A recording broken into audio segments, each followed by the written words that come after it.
Hello, my name is Sharnae Davis, and my site plan presentation is going to be on the downtown Summerlin Shopping Center. This is located in southwest of Las Vegas, and here to the left is a picture of the entrance to said site plan. So just a brief summary of what the site plan is. The site I am planning for is the, again, downtown Summerlin Shopping Center, which is located between Charleston Boulevard and Sahara Avenue exit off the 215 highway on the southwest area of Las Vegas. The address is 1980 Festival Plaza Drive, Las Vegas, Nevada 89135. And it has a walk score of 56. This walk score means that this area is somewhat walkable, and a person may be able to accomplish running errands on foot from point A to point B, but may require a different mode of transportation to access point C in a more reasonable manner. There's also the transit score of 43 and the bike score of 53. And these are basically indicators that there are a few nearby public transportation options, as well as some bike infrastructure. However, for such a large area, these scores need a lot of improvement.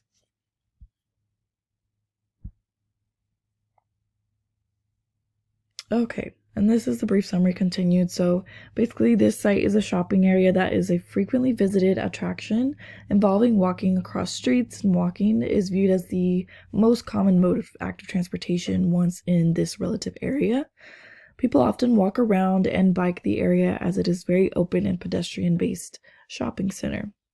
However, there are some barriers to this area. So some of the barriers are that this is a heavily parking location. There's a lot of parking centered around the entrances to shops, as well as the location of larger parking areas. It requires a lot of walking with not a lot of signaling lights or painted crossways. And so there's roadways lacking signal lights and shops blocking oncoming traffic. As well as the proximity to the freeway. It's pretty close to that, so there are some concerns as far as that goes.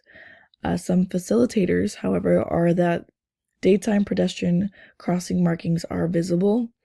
There are some curb extensions within the infrastructure of the shopping center, as well as some pavement treatments to indicate which areas are for parking and not necessarily for walking.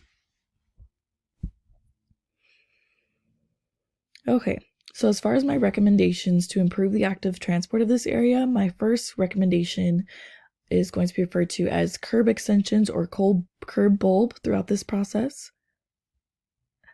And that would be that one of the traffic calming measures is to incorporate more curb extensions as it gets closer to the area to keep traffic at a safer distance from pedestrians as an added measure of protection.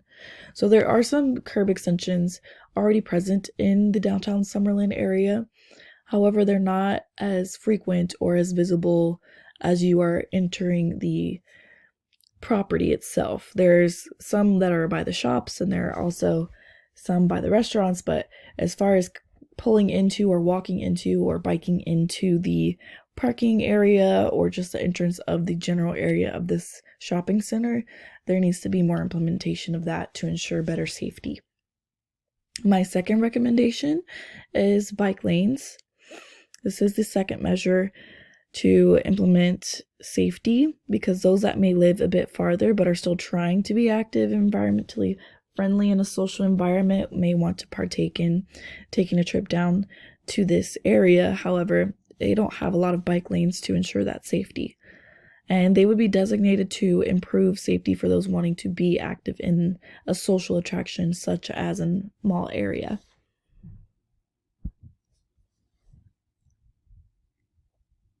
My third recommendation would be to implement painted crosswalks and light signals. So there's a presence of designated crossing areas throughout the shopping center that are on the darker side.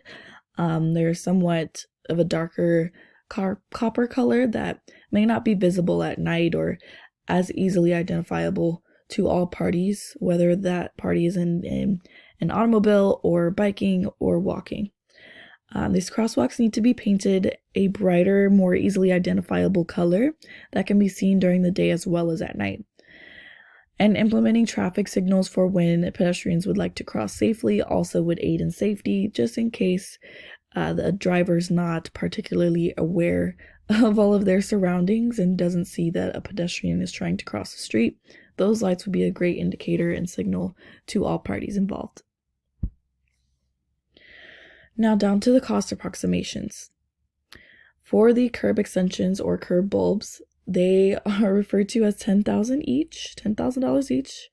And I identified 14 crossing sections in which it would be beneficial to implement these. And that total would come out to be $140,000.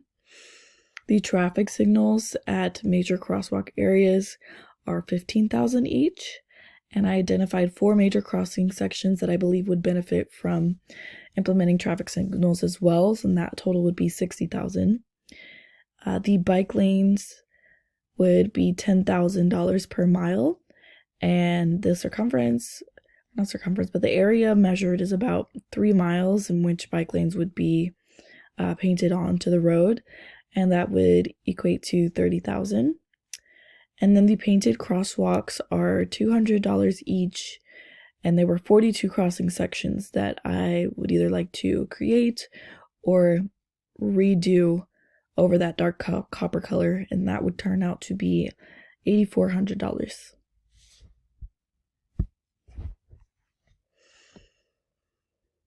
As far as priorities go, based on the likelihood of this plan being implemented, whether it is funded by myself or another party or a government entity or donations, I feel as though that painted crosswalks would be prioritized over the latter 3, just because it is more cost efficient to do, as well as one of the more visual concerns that would basically catch the attention of the pedestrian and the biker or automobile driver. And then bike lanes would be next, because that is also something that can be painted, but is the second least costly idea on the list of things that I have listed here. And then traffic signals would also be great. It would be a good implementation. However, it's not necessarily necessary if they are able to see with the painted bike lanes and crosswalks. And then I placed curb bulbs or curb extensions as last because they are the most costly, and I believe that the aforementioned 3 would be prioritized over that because it is visually able to be seen, as opposed to curb bulbs as a physical barrier. For my assessment plan, these implementations would be evaluated through a form of survey sent out using a low-cost software such as Google Docs to those who frequent the downtown Summerlin shopping centers. The survey would consist of responses from shoppers about their feelings of safety and comfortability walking or biking in the area. There would also be an observation period to see if there was a higher prevalence of shoppers post-site plan implementation, and this would allow the ability to determine if the recommendations were effective and improving the active transport in the area or not. There would also be some implementation of observing prior to the implementation of the recommendations I am submitting, to see what the frequency of shoppers is like. Is there a sense of hesitancy as they're crossing the streets? And does that change once we have implemented the bike lanes or the painted crosswalks or the traffic signals? And here are my references. Thank you for your time.